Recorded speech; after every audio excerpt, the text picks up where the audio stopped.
go. What is going on, guys? Let's get the show started. Welcome, everybody, to the Purple and Gold Bar Show. We have made it to our game prediction live. Minnesota Vikings versus the Baltimore Ravens. Ooh, it's going to be a pretty good one. That's why we're going to cover a little bit of everything. We're going to look at some matchup stuff. We're going to take some, make some thoughts and some impressions. We'll break down both the Ravens as well as our Vikings, and then take a look at some potential things that might give us the win, and then we'll do a score prediction to finish the live. And also, we'll start with a clip that I was promising in today's earlier live, where we let Peter Schrager tell us a little bit more about JJ McCarthy and giving his preview or thoughts on Ravens Vikings. Then we'll transition into the whole kit and caboodle, as they say, and finish off with First Take and their predictions for Vikings Ravens, kind of giving you guys a nice big,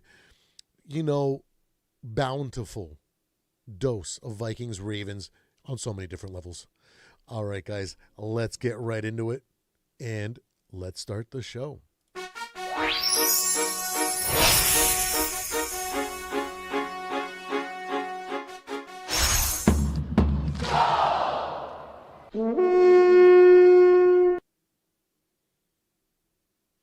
Alrighty then, what is going on, Samuel? Welcome. You are not late, brother. Whenever you can make it, that is the best time for you. It's more important to take care of whatever you're doing first, man.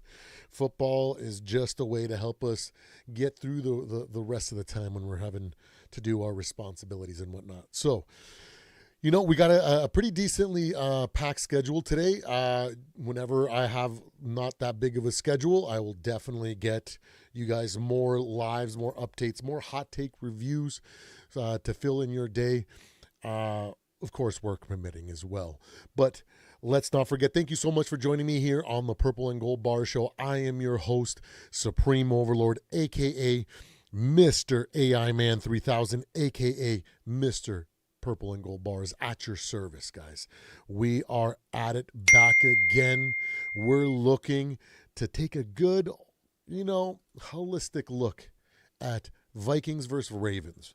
And before we get started, I want to start with a clip that I saw on today, actually, by Mr. Peter Schrager. I believe this one's from Unsportsmanlike as well. Slowly becoming one of my new favorite go-to sports shows for some good football takes and thoughts in advance to some of the questions that we might have.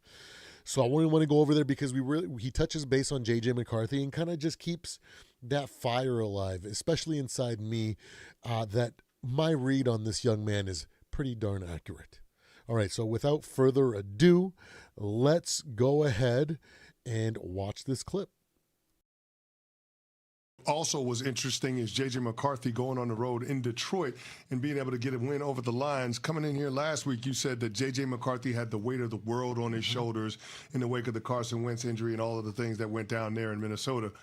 How are we feeling this week about JJ McCarthy and the pressure on him? I was blown away by that win. I don't think enough was made of it this weekend on Monday morning. This is a guy making his third career start, goes into Detroit with everyone saying he sucks all week long, goes in there and then finds a way to win in that hostile environment, and did so on a huge 3rd and 5 pass to Naylor at the end there.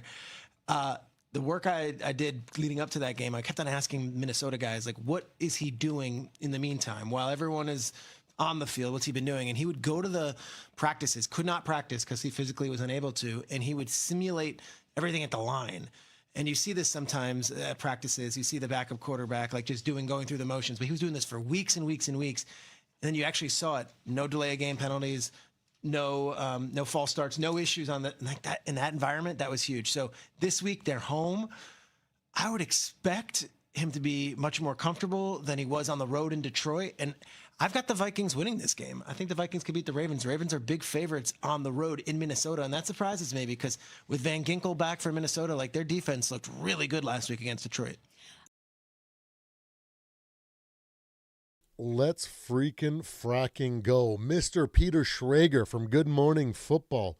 What a take there. What revelations about Mr. JJ McCarthy. People want to talk about what he's doing, what he's been doing but while he was injured. What can he actually be working on that would make any significance?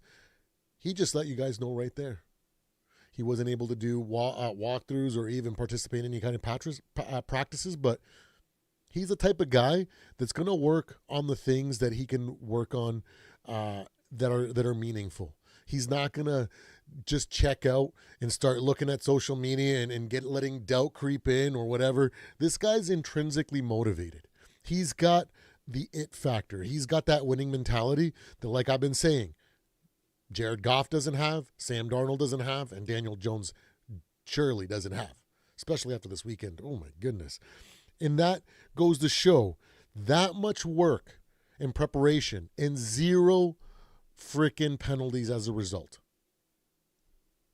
You know, things didn't always go the greatest against the game. He made some mistakes. He was a little off on some passes.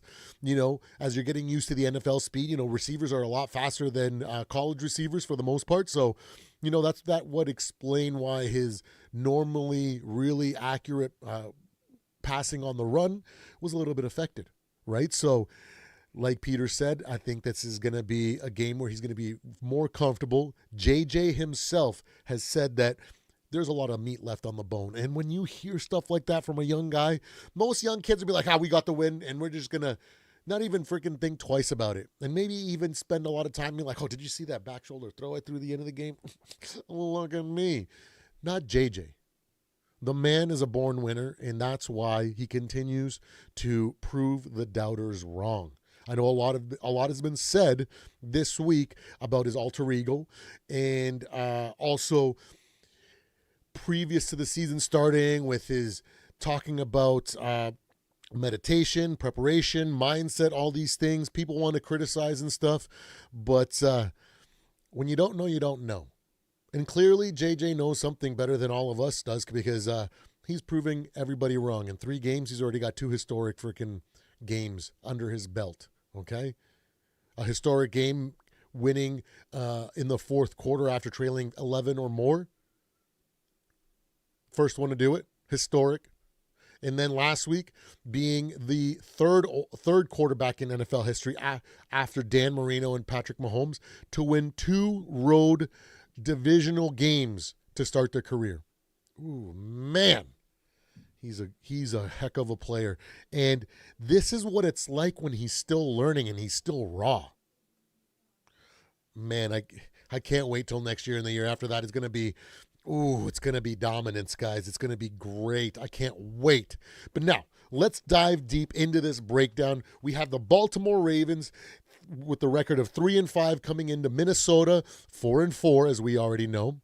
Now, the Ravens are favored by 3.5, and they started off at 4.5 point favorites, and now they've dropped to 3.5. And I think that's a sign of how people are starting to realize maybe this is a little bit off, and they're trying to save a little bit of face here, you know. But let me tell you, this is not going to go down the way most people think, because they're accounting for things that don't really matter. Oh, Lamar Jackson has been so dominant against the NFC. It's like 27-3 all time. Come on now. Ryan Clark will clear that in the next clip that we have at the very end about on our first take. Or was it Ryan Clark? Yes, I think it was. Or maybe it was Get Up. Either way, we got a clip where we kind of clarify that at the end of the breakdown after predictions and everything. So stay tuned to that one. So kickoff is a 1 p.m.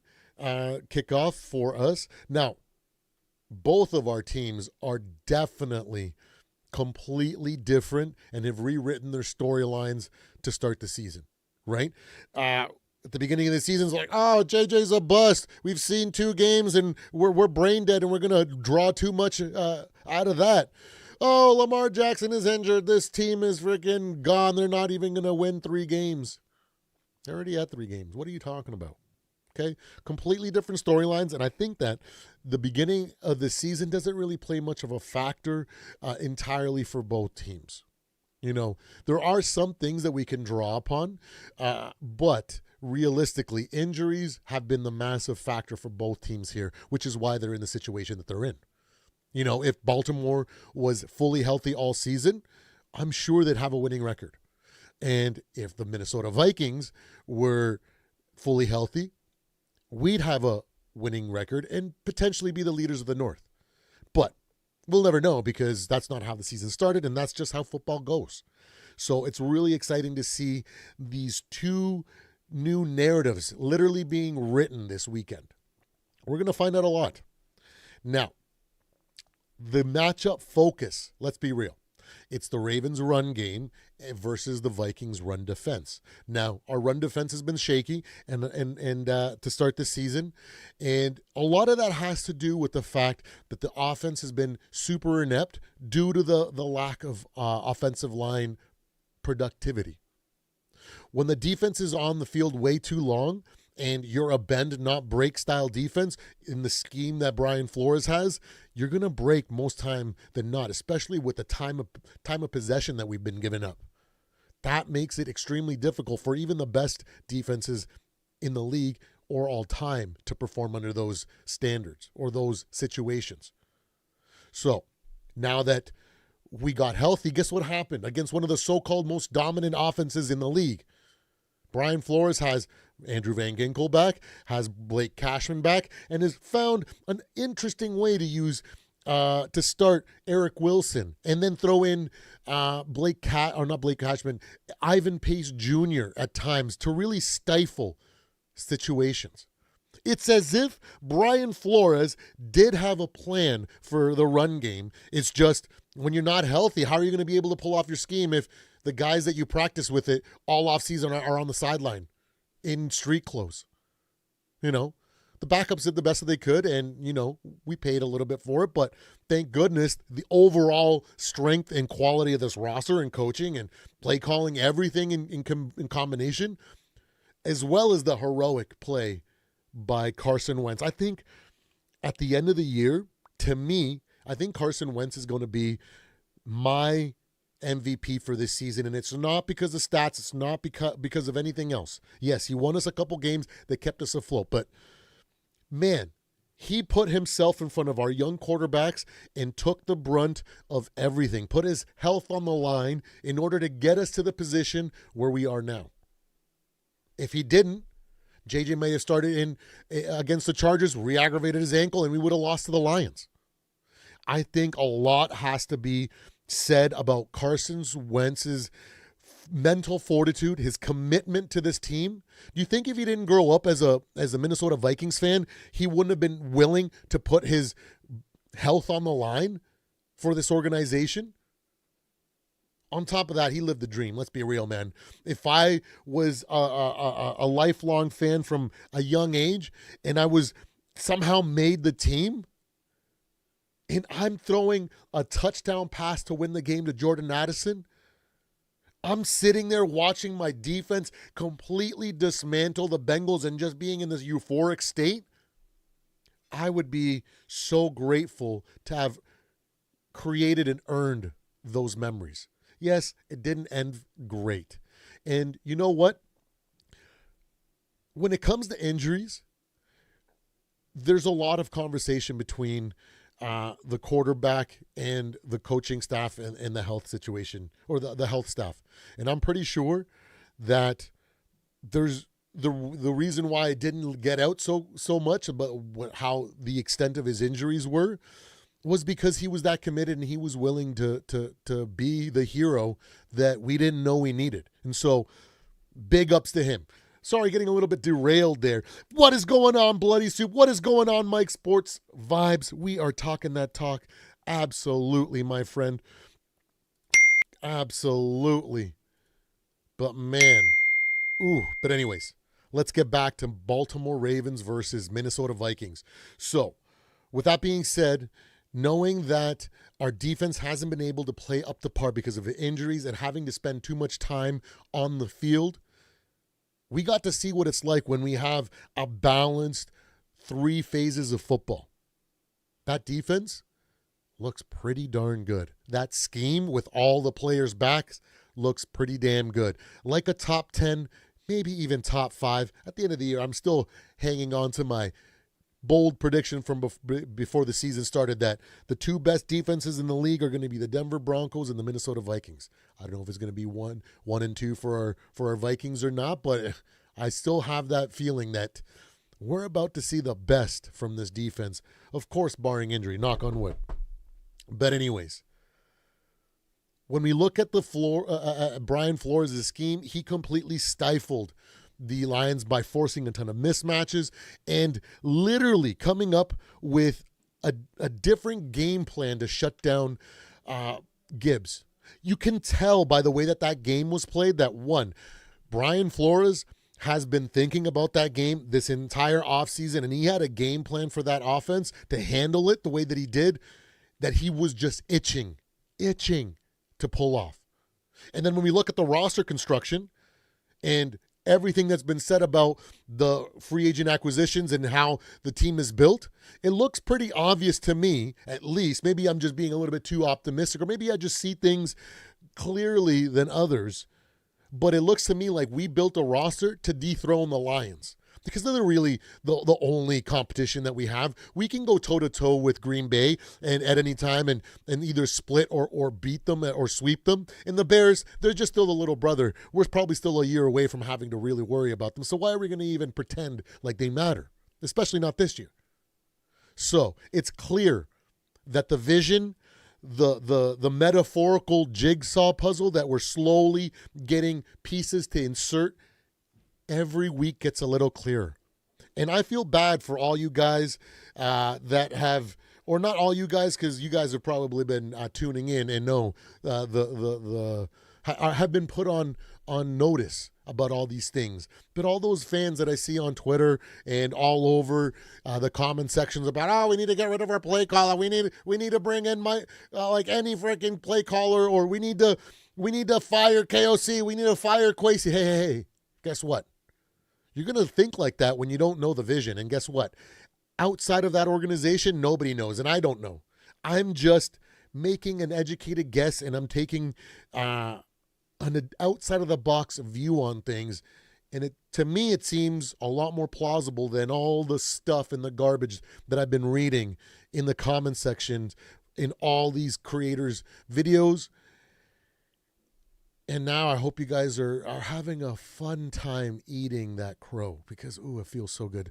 We're almost close, guys. I've got the receipts that you guys won't believe, because I don't forget when people were saying, JJ McCarthy's a bust after watching him play 2 games.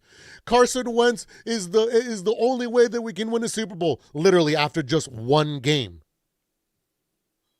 So it's a big deal what we saw against the Lions. Brian Flores came up, and that run defense now looks like the scheme that he had in mind is definitely going to be more than capable of producing enough so that this defense is literally banging on all cylinders. So that's something to keep in mind of.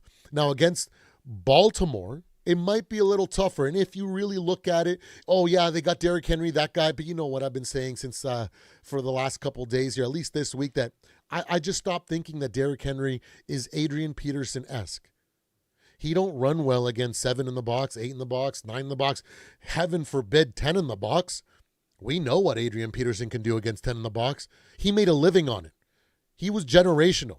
In my opinion, the best running back to ever play the game. I'm a little biased with that. There have been a lot of great running backs. Let's be real. But to me, he is the greatest to ever lace him up at the running back position. So they see a Lamar Jackson's offense and they go, oh, man, he can run. Derrick can run. Like, this might be a little bit too much for this Flores run defense. Nah. And I'll let you know in a little bit here. Let's quickly catch up on the chat here, because Bloody has been definitely active here. The Gangster will be big too. Absolutely. The cornerbacks need to wrap up and tackle better, but we are looking good. Absolutely, we are getting better, and I think a lot of that comes is easier for them, especially when the whole defense is working as intended, as when the scheme is actually fully intended, and they have that motivation that, oh man, we're fully healthy, we can actually pull off what we had in mind. We seem to be a lot better at tackling last week than we have at times before then. So I absolutely agree. And it also absolutely massively helps when we are fully healthy. Thank you so much, Bloody, for being part of the chat here. But yes, at times this season, the Vikings have blown some assignments, right? We've seen some teams gash us in here, but I've already explained why that is. When you're injured as much as you are, and you're breaking instead of bending because you're spending too much time on the field, that's definitely going to happen. But I think that we're going to get consistently going forward a more complete effort from all three phases of football. Leading the way with our defense, of course, because they are our bread and butter right now. They have to be when we have a rookie quarterback going through growing pains, making adjustments as he goes. But we know our rookie quarterback will do what needs to be done at the right moment in order to win. That's what he's built for. He's a winner. Okay? Something that Sam Darnold, Daniel Jones, Jared Goff just don't have. So keep that in mind, guys. Now, both teams are on a bit of a playoff run now that we need to, both teams maybe have one game's grace go from here on out in order to make a solid, definitive playoff run to maintain their destiny in their hands, which is fine. I just think it's not going to work out for the Ravens this week, and I'm going to let you guys know why. But first, let's break down the Baltimore's weaknesses, strength, and some key points that I've gotten written down. First and foremost, I want to talk about Lamar Jackson's efficiency in the play action. He's been pretty dominant at times, and even elite in the play action play this year, carrying over from his continued way of that being one of his strengths throughout his career. So when we look at the numbers, he's an 89.9. He has an 89.9 PFF passing grade on play action, which is pretty darn high. He's top 5 in yards per attempt and adjusting completion rate. He's 93.5% adjusted completion rate, and he's 11 for 12. He's got an 11 to 12 yard average depth of target, attacking downfield rather than horizontal throws. So he's not just calling audibles into run plays or play actions to just check it down and letting the receiver, the tight end, or the back make something happen. He's actually pretty efficient in the play action. And we really know what that's like because we had Kirk Cousins for a while, and we know what it feels like to be really efficient on the play action. But you know what? Who's going to be more efficient in the play action pass game? Our JJ McCarthy. We'll get to it, though. Let's not get ahead of ourselves. So that is something to keep in mind of, right? So it is definitely an issue to be concerned with.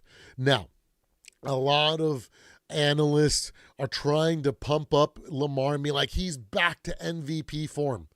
I don't know about you, but when you're at the presser and Lamar Jackson is talking and he says, hey, and he addresses the question about how close to 100% do you feel? He says, I'm pretty much there, but I'm being cautious. Which leads me to the point that I've been making all week, especially since the last game that they played, that, you know what?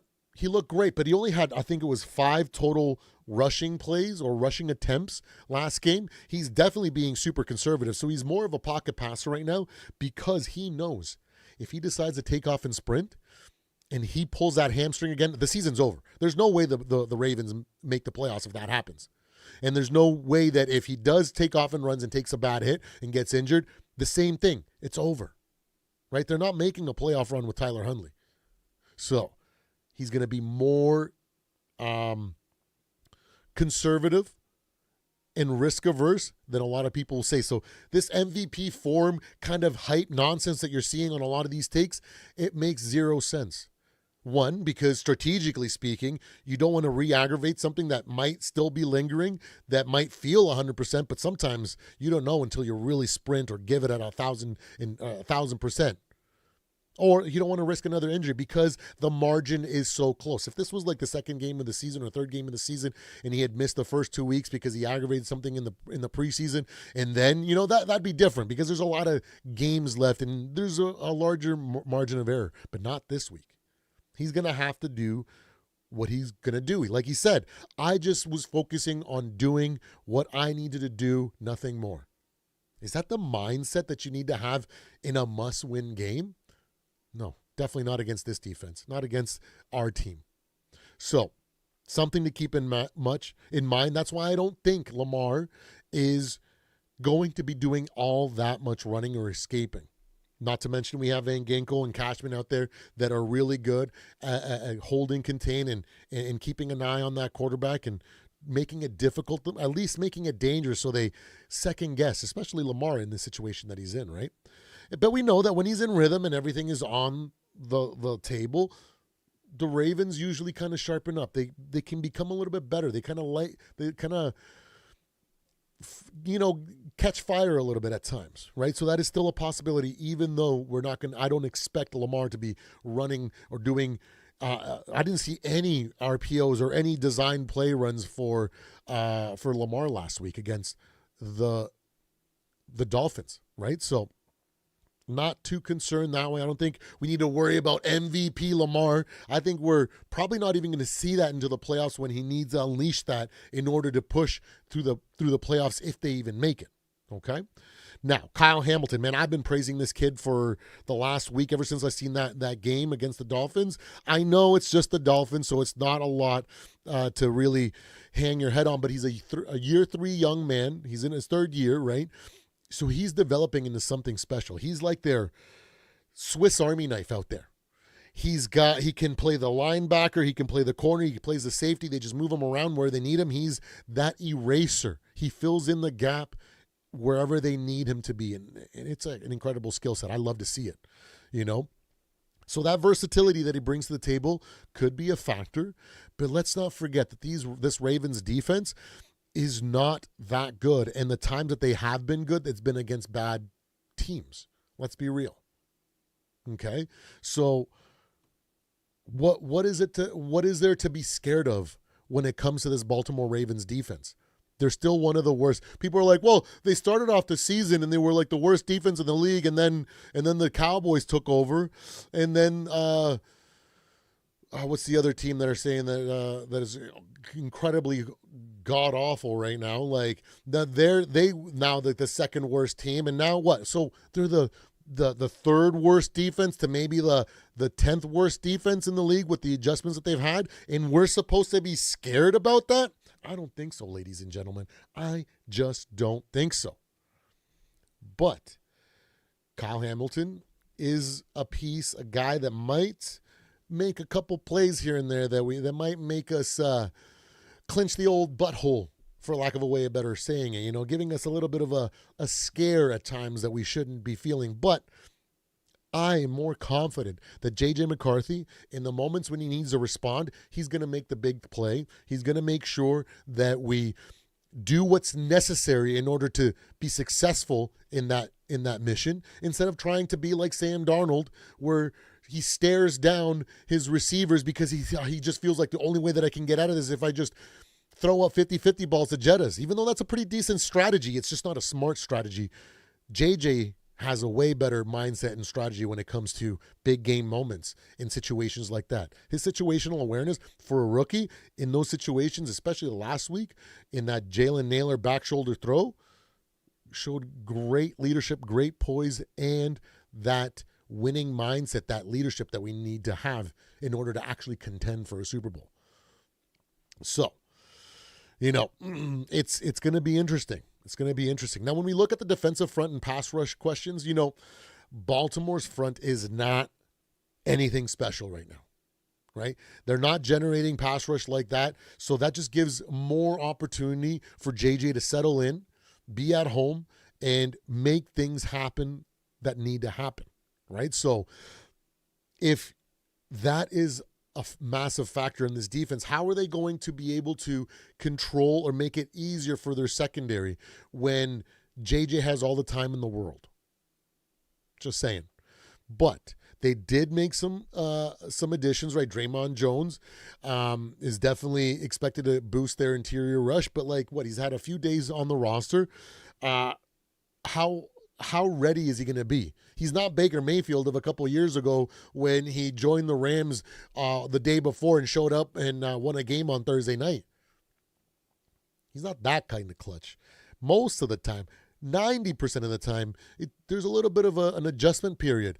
All the verbiage is different, so it's going to be rough at first, and it's going to be a lot of these situations that happen when your intuition or your muscle memory kicks in and you do things the way that the Titans did, in which goes against what the Ravens want to do, and all of a sudden you've messed up and there's miscommunications or all that BS that we like to, the analysts and the commentators and whatnot like to say on the broadcast, right? So I don't think the Baltimore Ravens defense is even going to elevate to the point where they're even something to be feared this year, because they've been so bad. And even with their additions, it's not going to make a big factor or even a factor at all, in my opinion. Now, when we look at the offensive outlook, people are saying just unleash Lamar, let him freaking gash him on the legs.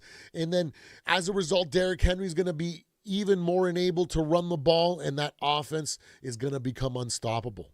But like I said, Lamar isn't going to be Showtime Lamar. He's not putting the cape on this week. He already told you guys in his presser this week that he's taking it easy. He's cautious, and he's going to do what he needs to do and nothing more right now. Does that sound like a Lamar that's unleashed? I don't think so. And if that aspect of the offense is going to be a factor, how much is that going to enable Derrick Henry? Probably not much.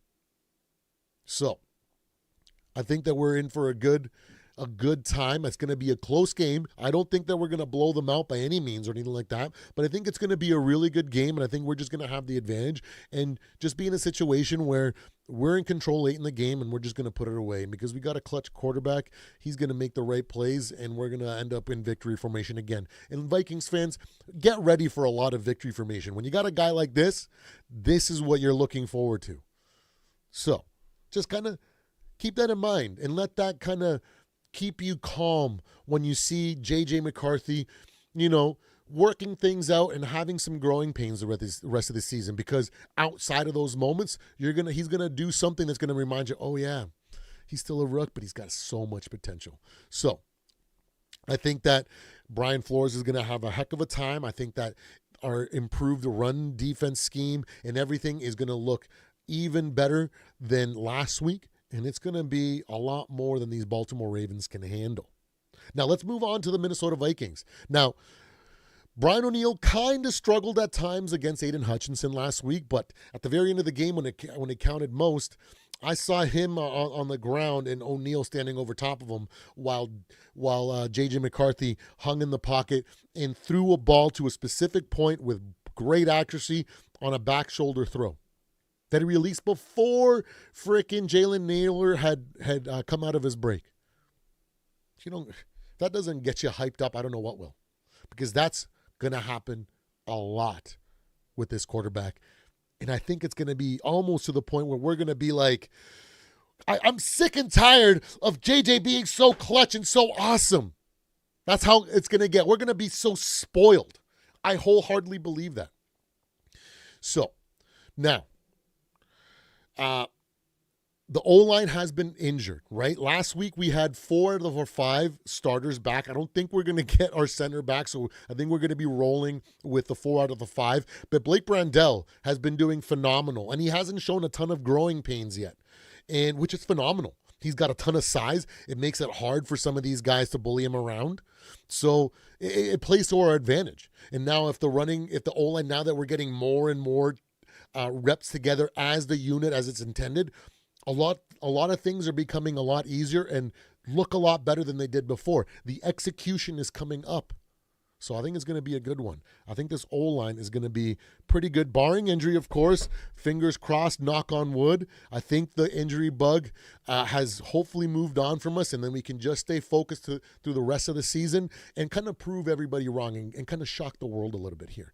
So stay tuned, guys. It's only going to get better.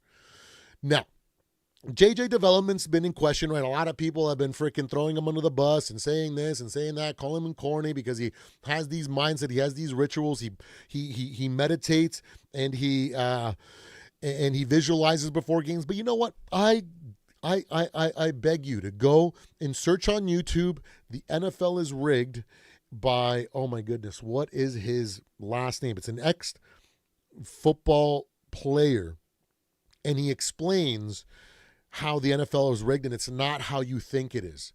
And he talks about every extraordinary player that he's ever been around and how every single one of them spent hours meditating, using affirmations, as well as visualizing before games. And he has a cool story when he's talking about when he played with Ndamukong Suh, when he said, bro, let me put you on some game. And he freaking showed him. He's like, this is what I do every single time. And you know what happens? When you visualize something, when your brain can't tell the difference between a dream, a visualization, and actually doing it. So when in your mind, you've taken so many snaps and you envision yourself bull rushing and spinning and doing all the things that the superstar player sees, that's why they make it look so easy. And I'm a wholehearted believer in that. And I think it plays a big factor. And people want to laugh and name call and criticize the young man. But you know what? When you don't know what you don't know, you sound like an idiot when you freaking judge people for the truth that is literally being displayed in front of you. Many superstars, extra talented sports figures, players, whatever you want to say, athletes is the word I was looking for, have come out and talked about this in extent in the past. Just go look it up. It works, and the best players in the world use it. So I ain't too worried. I think it's an advantage that JJ McCarthy. It's probably why he's so zen. Why when he's in the freaking huddle, he's visualized taking command and doing what needs to be done so many times, which is why when our Minnesota Vikings players say when he's in the offense, he gives us this feeling of he can, at any time, he can do the impossible. And when that delusional confidence rubs off from your quarterback to the rest of your team, ooh, you gotta be freaking pumped up to see it. We all know the story as Minnesota Vikings fans that came out after week 1 when the Bears had come out to a massive start. And he was in the huddle and he said, guys, I know it looks bad. I know it looks tough. But where would you rather be than right here and right now? Aaron Jones and others have come out and said, in that moment, everything changed. And that just is a sign of his leadership. That's a sign of the intangibles that Jared Goff, Sam Darnold, Daniel Jones don't have. And I'm going to continue to use those 3 guys because those are the 3 guys that people want to throw in our faces when we talk about JJ or when they criticize JJ McCarthy. Guess what? Those guys may never have it. And JJ is born with it. It's like Michael Jordan. Michael Jordan had this delusional belief in himself. And what did he become? Now, I'm not saying that JJ McCarthy is going to be the next greatest of all time, but I think he's going to be exceptionally great, and he's going to leave an everlasting imprint in the NFL. You can count on that. What's going on, guys? Old one. I think everybody, thank you for joining me here in this live. Let's keep on going with this breakdown. So, JJ McCarthy, on top of that, like he's a young guy, let's be real. He pays attention to social media. That's just what they've brought up in, right? So I'm sure he's heard all the noise. You know, everybody just freaking dogging him and saying he's only had 1 quarter out of 8 quarters. Oh, how good is he? Didn't faze him at all. Against the Lions, against a team that literally everybody picked to blow us out, or at the very least, hand us a dominant win. How did he do under that kind of pressure? A pressure that's been mounting since the end of the game against the Falcons, where the immediate chatter started to happen. I don't know about you, but that's the type of quarterback that I want. And I think it's freaking awesome. And like I said, the Lions game wasn't perfect. In his own words, he said there was a lot of meat on the bones, and that is something that only born winners say, because they realize that they're never satisfied. They never are allowing themselves to get into a comfort zone. They always have these elevated expectations of themselves, and as a result, they put themselves through such mental warfare internally to overcome in preparation, in practice, in literally everything, so that they can overcome all the noise and prove everybody wrong. That's what winners do. So I'm ecstatic of what I saw. You know, that first quarter was by far, when you look at the stats, was the best. The last three quarters statistically weren't the greatest, but what was important is that in the rest of the game, he did exactly what he needed to do when it was needed in order to keep control of the game and never let it slip away. It reminds me, his stat line reminds me of Big Ben. When Big Ben came into the league, I remember looking at his stats. I'm like, man, this guy's got a bunch of touchdowns, but he's threw for like 176 yards, 140, 180. He barely breaks 200 yards. I was really new into the NFL at the time, so I didn't know what I didn't know. And now that I've done the research and I've gone back and looked at what happened, guess what? Big Ben was extremely pro-ready. And he has, well, something that JJ wasn't, of course. We had to kind of elevate him and bring that ceiling, that floor up a little bit, which he started to get there. But him and Big Ben had a thing that all these quarterbacks that I've been mentioning, especially Sam Darnold, because everybody wants to, oh, we should have kept him. No. I'm not looking to lose this year and next year in the playoffs embarrassingly just so we can have nice regular seasons. I'm done with that. I want a winner, and we have one, and that's what we're going to push forward. But the thing between the similarities between Big Ben and JJ were that they had the winning mentality, and they were willing to do what it takes in order to win. They didn't care. They're not ego-driven. They're results-driven.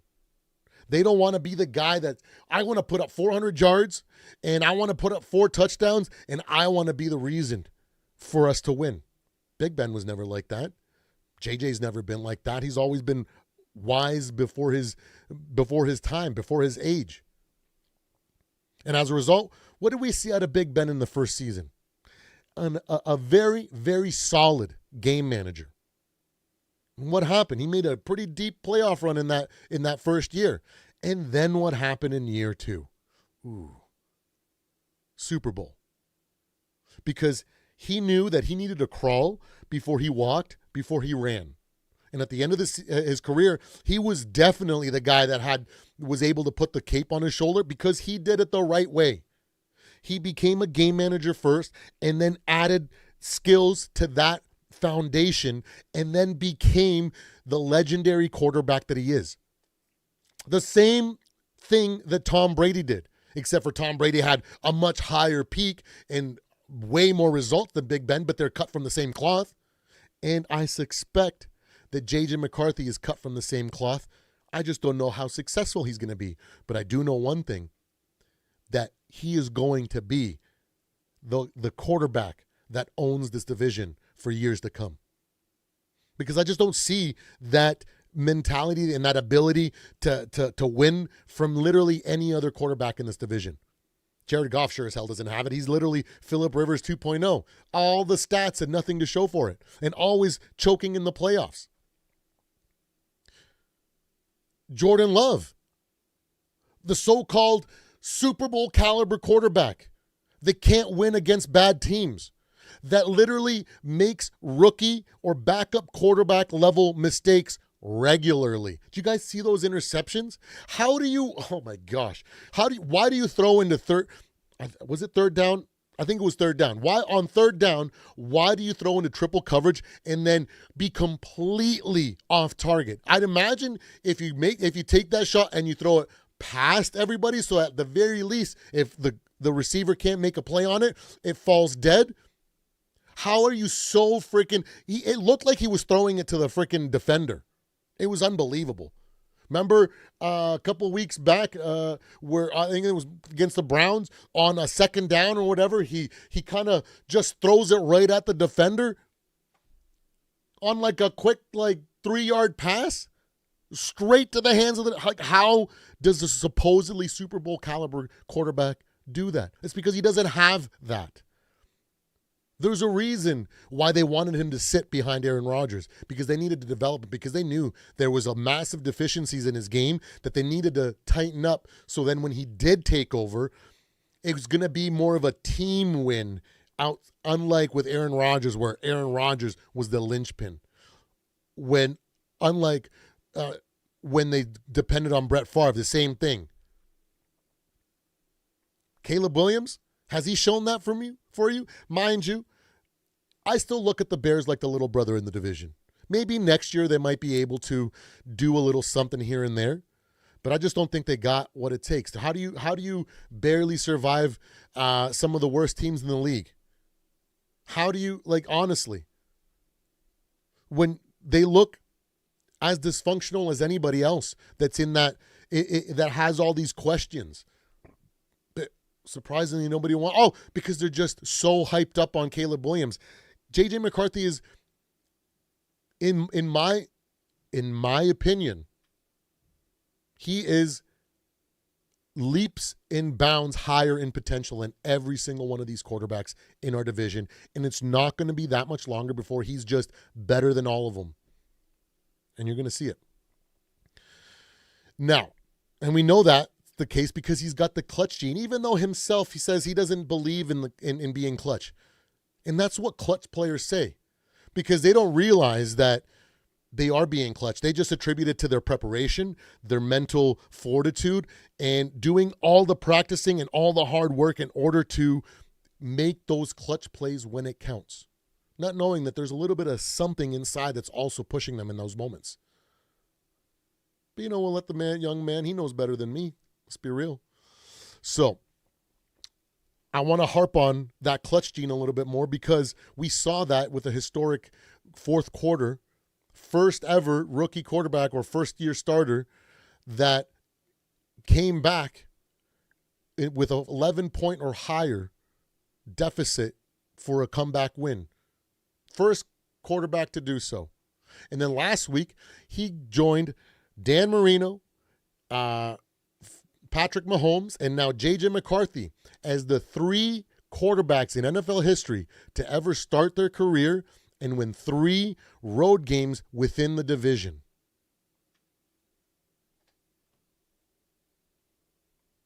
I don't see anybody else going, oh man, why are we sleeping on this man? He's doing things that some of the greatest quarterbacks to ever play are doing, and we're just like laughing at him because he's sitting on the sideline or he's praying or meditating just because we're freaking too butthurt because we don't want to accept the truth. Like, these guys are something else, these haters. Now let's move on to the offensive line stability, because 4/5 of our line is healthy, and as long as we stay healthy, knock on wood, we're going to start seeing more and more efficient gameplay out of our offensive line, which is going to make a massive difference because JJ McCarthy is still learning. He is going through growing pains. We saw that although he made all the clutch plays and all the right decisions and stepped up when it matters, when the biggest lights were on him at those times in those games, he delivered. But there was also times when he threw the ball a little bit behind or just misread some things, took some sacks, and that's absolutely acceptable because rookies are supposed to look like that at times. But as the season goes on, that floor is going to keep on rising. And that floor is going to be a lot higher than all the quarterbacks in this division. And now that's when we're going to be hitting the ground running, ladies and gentlemen. And you know what? This winning gene almost makes me excited at the and I don't like to bank on possibilities, but you know what? If we squeak into that playoffs, man, this kid might not accept losing at all. We might see a Cinderella run. And if any quarterback that we've had in recent times has that ability, it's JJ McCarthy. It's definitely sure as hell isn't Daniel Jones. It's definitely sure as hell not freaking Sam Darnold. Definitely not Kirk Cousins. And all the guys, oh, we should trade for Kirk Cousins now after freaking Carson Wentz got injured and put on IR. We need him back. Brother, get a grip. Show some freaking pride. Show some faith. Just because you don't see the vision and you don't see what's happening or you refuse to see what's happening doesn't mean you got to run around like your hair's on fire. Did your balls fall off? Or did they tuck back into yourself? Let them drop and be a man or a strong woman. If you're a lady that's a fan. I don't really think there's a ton of female watchers, so I think it's safe to say that I can throw out the old ball reference out there for you. But, he still has areas of growth. He's got to clean up some of the throws, especially on the move, because, like I said, that NFL speed is a little bit weird for him. He's used to slower receivers, right? So, but he'll dial that in. We're going to see that by the end of the season. By the end of the season, I feel like these last 3 games, we're going to see the best version of JJ McCarthy, and we're going to be sitting here looking like, oh my goodness, I cannot wait for the start of the next season. I want to see that year 2 step. Ooh, man, I can't wait. And so that brings me to the next part where I want to talk about some things that are going to play a factor that I think that we can capitalize in order to win, right? So we know that Lamar, based on what he has said himself in interviews this week, that he's going to be a little bit more cautious, and he's just going to do whatever he needs to do in order to win. So that's advantage Vikings. Because we're not going to have to expect the crazy running plays, the design runs, the RPOs, the scrambles for a big run. That's not going to be a factor this week because he knows that if he messes up and he takes a big hit or he pulls that hamstring again, it's over. So he's not making that mistake. Not in this week. He might test that later in the season when the game is actually on the line and they actually have to win in order to actually make the playoffs. That's not this game. They still have 2 games against the Steelers. And if they sweep the Steelers, it doesn't matter. So this game doesn't have that type of magnitude that the mainstream media wants to portray. So advantage Vikings. Advantage Brian Flores. Next thing, people want to forget and discount that our Minnesota Vikings home field advantage is one of the best in the NFL. We're like top 3, top 5 in false starts at home for opposing teams. Not all home field advantages equal, guys. Some of our home field advantages are just much better than others. And if we can use that to our advantage at the very beginning of the game, when they're making mistakes, and we can be more disciplined and capitalize when we got the ball in those situations where they're struggling to adjust to the noise, switch to their silent count, doing all those things that they need to do in order to move past through that early difficult spot, traction spot, friction spot, whatever you want to call it. We can really take a nice little lead. It might be a 10-point lead, it might be a 14-point lead, it might be 17-3, whatever it is. But if we can do that, all of a sudden, everything lines up for us. On top of the fact that our special team's playing lights out. Big ups to Mr. Price. That is Mr. Price for everyone. Let's put some respect on this man's name. A lot of people have been like, I don't even know if I like him out here. Sometimes he doesn't get more than like 5 or 10 yards. He just gets back to what we would have had. He just would have taken the touchback. Oh, yeah. But then he can also take one to the house. If not for that undisciplined hold there, we would have won by 2 scores against the Lions. Because after that, it would have broken them. And that blocked field goal nearly broke them. What do you think that freaking touchdown or that kickoff return would have done? So, that home field advantage is going to be something that we can capitalize on. And if we can stay efficient, we can get off to a nice little lead. And then it really opens up Brian Flores to unleash the hounds. Let his scheme do the work. It's going to be awesome. The next thing I want to talk about is our much improved running game, especially with Aaron Jones back. It gives us a different aspect. I still think that we need to be running through, our offense still needs to go through the run game. But from what I saw last week, JJ McCarthy did a fantastic job of audibling out of bad plays and into the right situation. Man, that's freaking awesome. And 0 freaking false starts. This kid has something. It's still raw. And I just can't wait as we see the week to week, as we start seeing the polish starting to show. Ooh, it's going to be good. So I think that's going to be a massive factor for us here, you know. Now, I will give, so that's two advantages for us. I want to give an advantage because I am optimistic, but I also am objective, and I do think outside the box, but I do have to give credit where credit is due. The play caller and their offensive coordinator who designs their plays does a phenomenal job of hiding Lamar's weaknesses and playing up his strengths. We know that Lamar is not an accurate thrower of the ball. I guarantee you, go look. He's probably thrown 5 back shoulder throws in his entire career. He never throws into double coverage. It's always off broken plays. Most of the time, they're designed plays in order to get someone completely open, so it's a nice, easy catch and run or whatever it is. Broken plays, a guy just runs over the top, and he just throws a lot under it, and the receiver does the rest. It's not an accuracy thing. And so that their offensive coordinator and play caller are phenomenal. So that plays a lot with what this offense can do. And if they're that intelligent when they're using that and manipulating the run game aspect of it, I'm pretty sure they can come up with some plans and some schemes in order to get the most out of Lamar when he's going to be choosing to be conservative, right? So there's something to be worried there. You know, advantage Baltimore, I guess you could say. But we're still ahead, right? So, and then I want to talk about the elephant in the room. This defense. Our defense is arguably a top 10 defense, if not higher. At the end of the season, I think that we're going to be one of the top 2 defenses in the league. I just have this feeling. I make these assessments, and for the most part, I'm pretty darn accurate. And Brian Flores, to me, he's on the same level as Spagnuolo. Not because they have the same scheme or whatever, not any knowledge or anything like that. What I mean is that they're unique.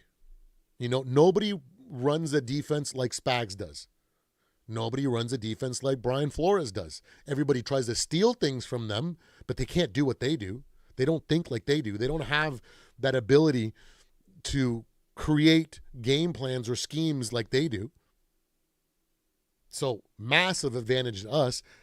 And then when you look at the defense for the Ravens, what do they really have? They've really done nothing. Oh, did you guys see last week they held the Dolphins to 1 score? Or was it 2 field goals? Whatever it was.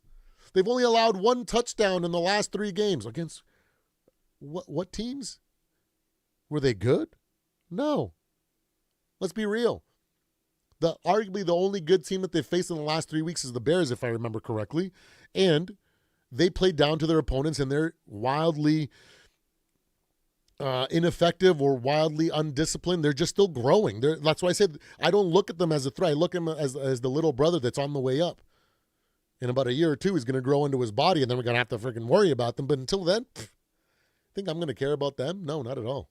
They don't got anything that makes me scared in the slightest. If you can let Joe Burrow throw on you, or not Joe Burrow, Joe Flacco put up, 42 points or whatever? You think I'm going to be scared of that? No, I'm sorry. We're diving into the Bears, and it's not a Bears, it's a Ravens Vikings. But the same thing. I know they've picked up some guys, but this defense is nothing special. They were one of the worst defenses in the league, and they got marginally better. Maybe what? So the 20th best in the league, bottom third of the league in defense. That's what I'm supposed to be scared of? Oh, yes. I like Tyler Hamilton. He's really good. I really like him. He's a year 3 guy. He's still growing into his own. I don't even think he's hit his peak. He's still just developing into the guy that we're going to look at in a couple of years and go, holy moly, we need to find guys like that, because guys that have that skill set are going to be valuable in the future of the NFL. So big props to him, but at the same time, it ain't scary to me. So Massive, massive advantage, Vikings, when it comes to defenses when we look at them. So, now, I definitely don't think that this is going to be a blowout by our Minnesota Vikings. Okay? And maybe we'll talk about the advantage or disadvantage when it comes to the quarterback situation. We have a quarterback that's on the come up that's still adjusting and growing, and then we have another quarterback that may be at in the past MVP level, but as of right now, he's definitely a shell of that because he's being reserved. He's being safe. That ain't Showtime. Showtime ain't safe, right? So I'm going to say that's closer to a push or maybe a slight nod to Lamar, but it ain't enough to even give an advantage to either way. So nothing to worry about there. Derrick Henry. What am I worried about? Yeah. The way that we handled the run last week with the new style of run scheme that Beeflo had, it was brilliant. He beat Jahmyr Gibbs in a way that nobody had ever done before. He schemed a way that he had to literally hang out in pass protection because there was almost no play available to him where he didn't have to pass protect and get out into the flat to become that check down that saved Jared Goff. He spent more time on the ground trying to come up with a block than doing anything in the run game. And you think that we're not going to do something similar to Derrick Henry, an older Derrick Henry? Maybe a Titans Henry I might be a little scared of, but not this Derrick Henry. Not to mention, it's probably due for another fumble. Just saying. This defense, man. So, those are the things to keep in mind. So now let's talk about how we're going to win this game. I think we got to capitalize on our home field advantage early, take an early lead, and then kind of play Minnesota Vikings football, the football that a lot of people expected us to play from week one. It just took a long time. We needed to get healthy, but I think this is what we're going to be seeing going forward. A more efficient version of it every single week.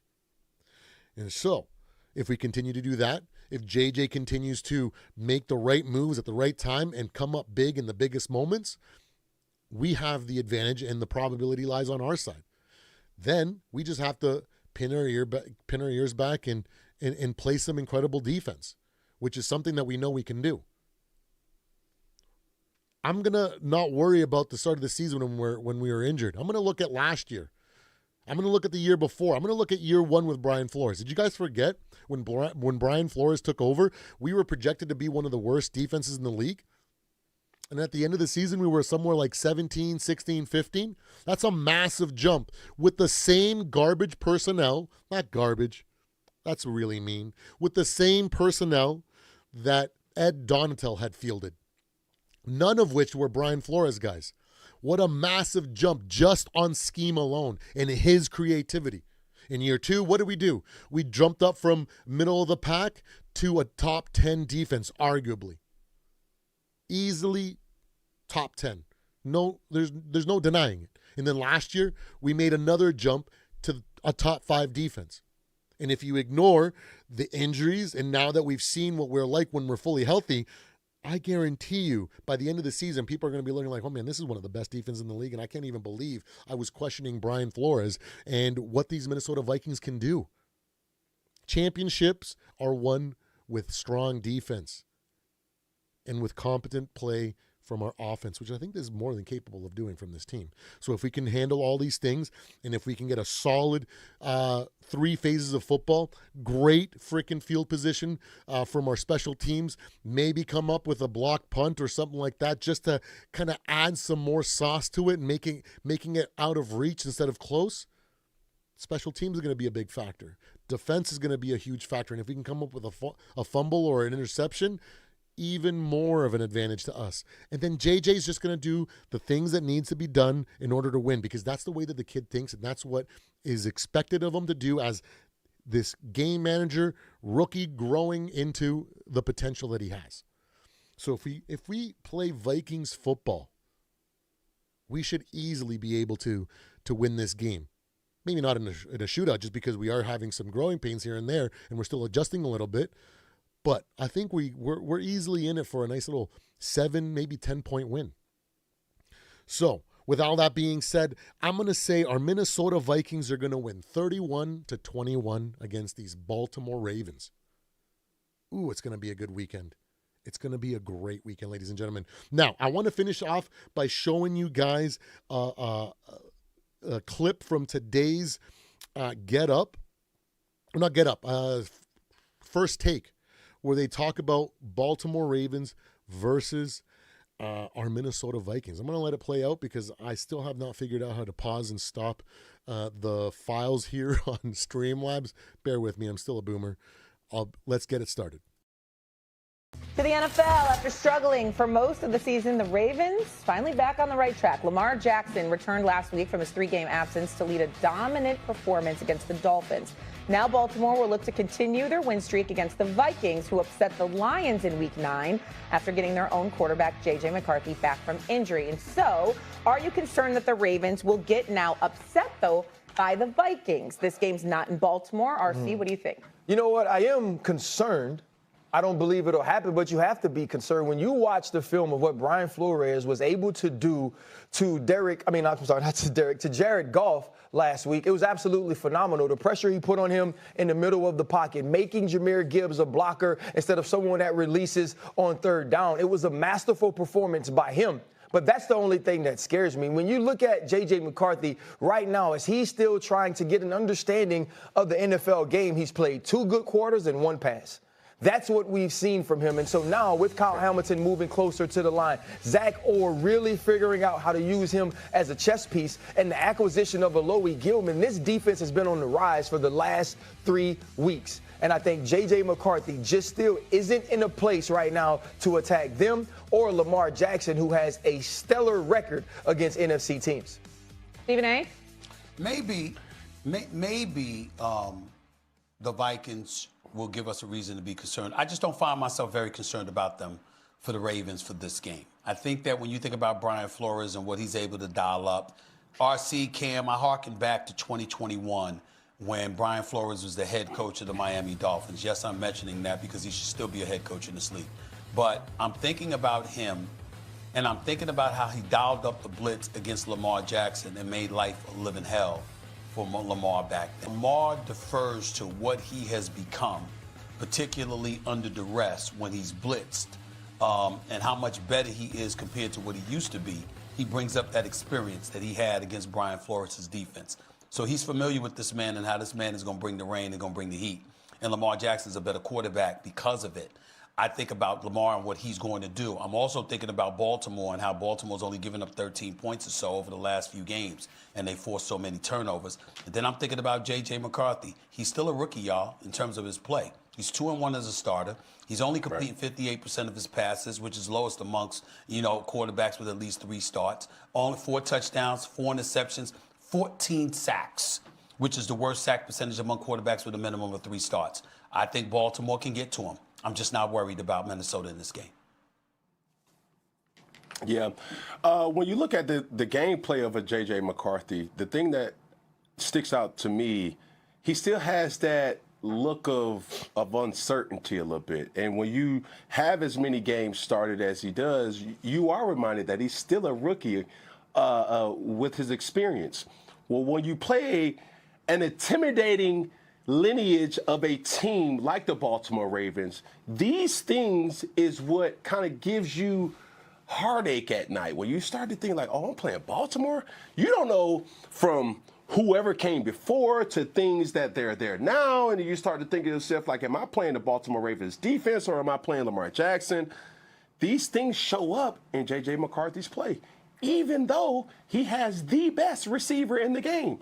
And even that has been something that's been kind of a head scratcher because his numbers have dropped dramatically, this particular year. So I'm not worried that the Minnesota Vikings can potentially, give the Baltimore Ravens an upset, even though the record, will say anything different. I'm just expecting the Baltimore Ravens to take this game and other games moving forward to really find their footing and their traction as the season goes on. I mean, we still have to remember, as the team, not just J.J. McCarthy, as the team, the Minnesota Vikings went into Detroit and won a game. Yep. That's an extremely difficult place to do so. And so just think that all the problems of the Baltimore Ravens are fixed automatically right now. I think that's a bit presumptive. And so, yes, the Baltimore Ravens have to go play their best ball to get this win in Minnesota. It feels like the defense is fixed, though. Through the first 5 games, that defense was the worst in the NFL. The last 3 games, they've only allowed 1 passing touchdown. So they're going in the right direction. Oh, my goodness. Oh, man. This is why I say you shouldn't pay attention or make your judgments by what the mainstream media says, because they just look at superficial things. They look at a couple things here and there, and they make their judgments and don't actually have enough information to give you an accurate assessment. It's just, they're hot take farms. That's it. And they're just designed to give you things in order to get you to keep coming back day after day to watch, or clicking if it's on YouTube, or, you know, whatever it is, you know, just impressions in social media. They don't, like, let's start with Stephen A. Well, in 2021, when Brian Flores was the coach, 2021. So you're telling me that Lamar Jackson is the exact same player that he was in 2021? He hasn't evolved at all. He hasn't improved at all. He's just the same guy. So why the heck does it matter what happened in 2021? Oh, guess what? Brian Flores isn't stuck in 2021 anymore.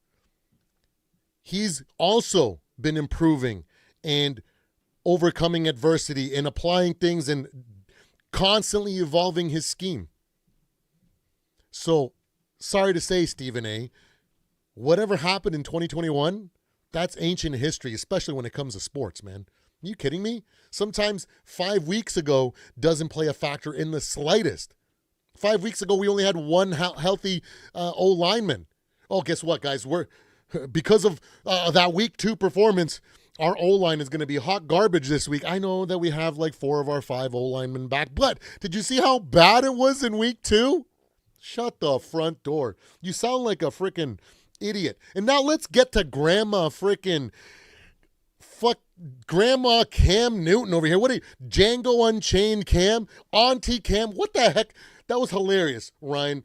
Laughed my freaking butt off when I saw that comment. What is he wearing, bro? This guy spends too much time worrying about what he's going to put on than actually making a freaking good take. Like, I'm telling you, save yourself. Don't watch his show. It's so bad, man. I've tried to look to see if there's some hot takes or something a clip that I can take that make it's literally brain rot. It makes zero sense. I'm like, Cam, oh my goodness.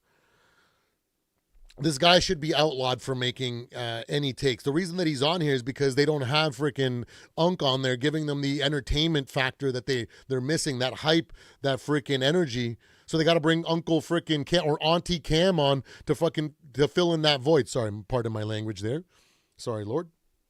But anyways, let's get to what Cam said. Oh, JJ McCarthy, as good as he's been and all that, he still looks uncertain out there. Are you freaking kidding me, bro? Did you forget, too, that he's essentially a rookie? Rookies, outside of the outliers, like Jaden Daniels, Andrew Luck, and others that you can name in there that were just literally lights out from day one, they all look like lost at times. They all make mistakes. They throw interceptions. They take sacks. They fumble the ball. They make bad pre-snap reads. They don't call the right pass protection. They don't audible out into the right play. You know, of course, Mr. High IQ Cam Newton over here. Good Lord. How could you even pretend to give good takes when you look like my friend's aunt? Unbelievable. And then he goes, oh, well, look at Jetta's. His production has significantly dropped this year. Bro, did you literally just look at like 3 stats about the season and go, oh, well, Jetta's is lower than last year?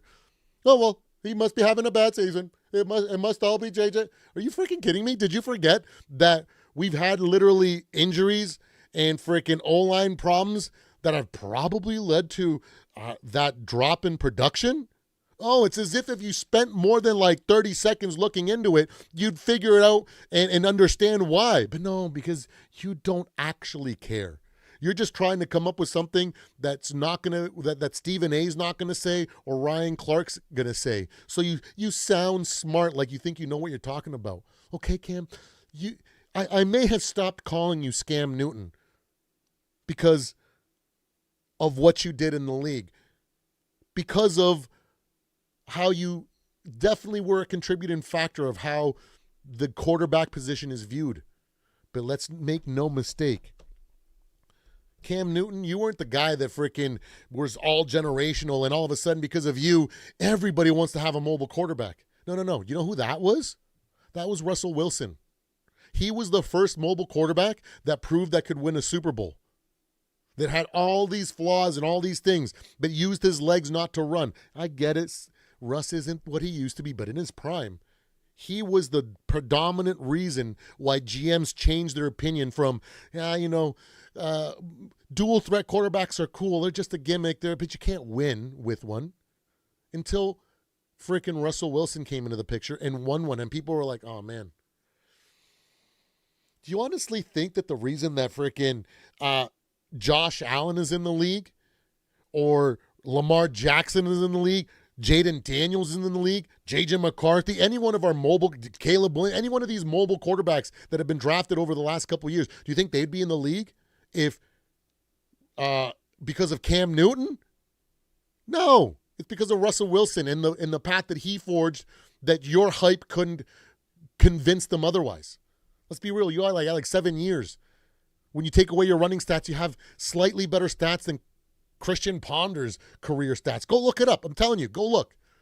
It'll literally shock you when you're like, oh, are you serious? Similar touchdown to interception ratio, like a 1% higher completion. Oh, man, this is kind of embarrassing for a guy that's a super Cam. Give me a break.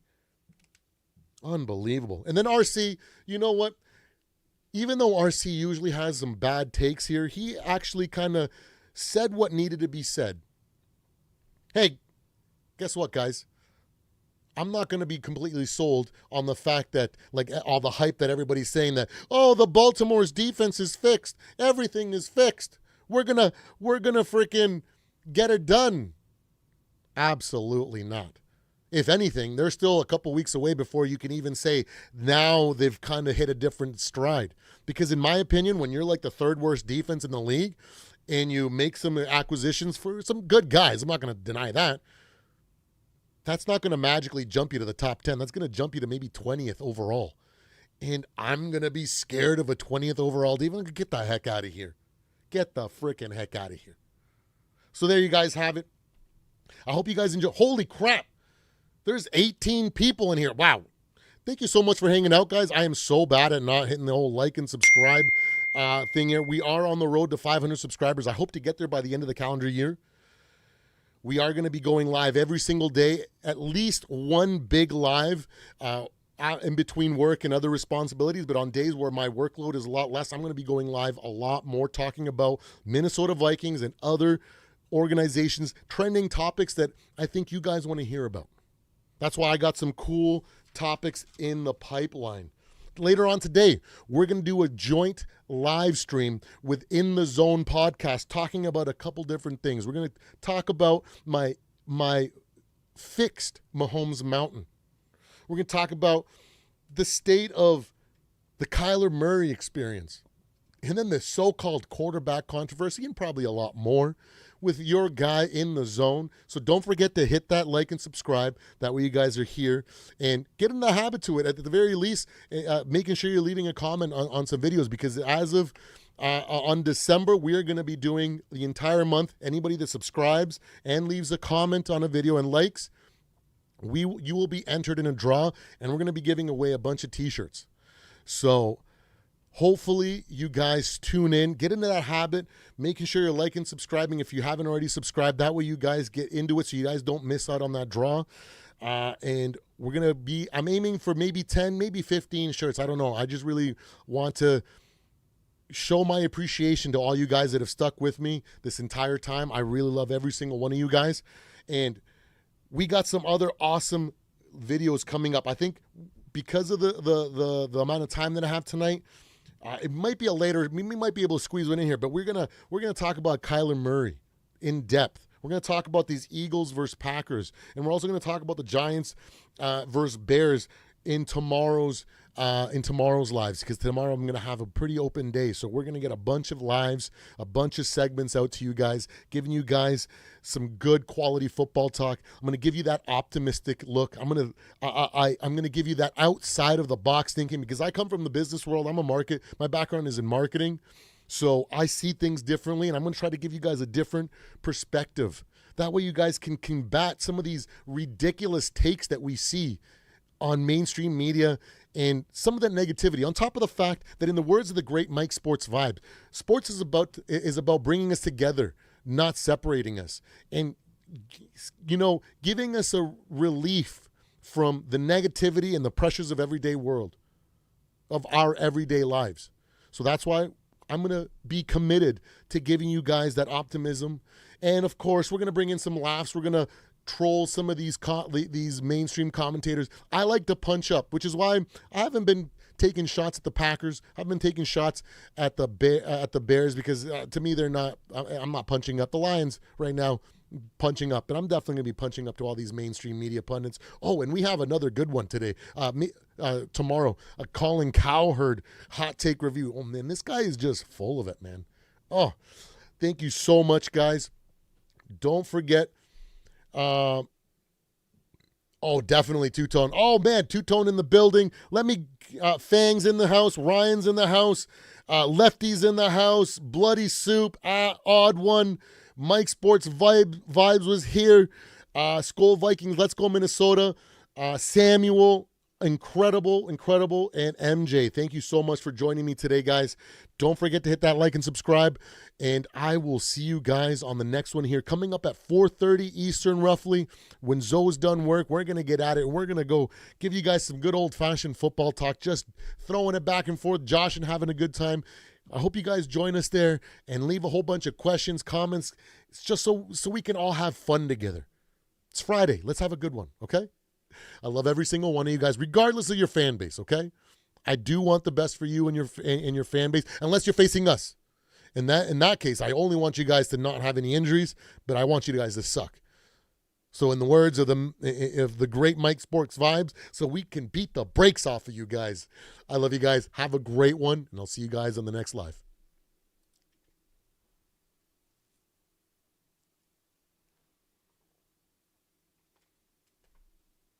Oh, definitely two-toned. You're one of my old OG ones, man. Maybe send me an email. We'll get to talking, or ask Rap for my phone number and reach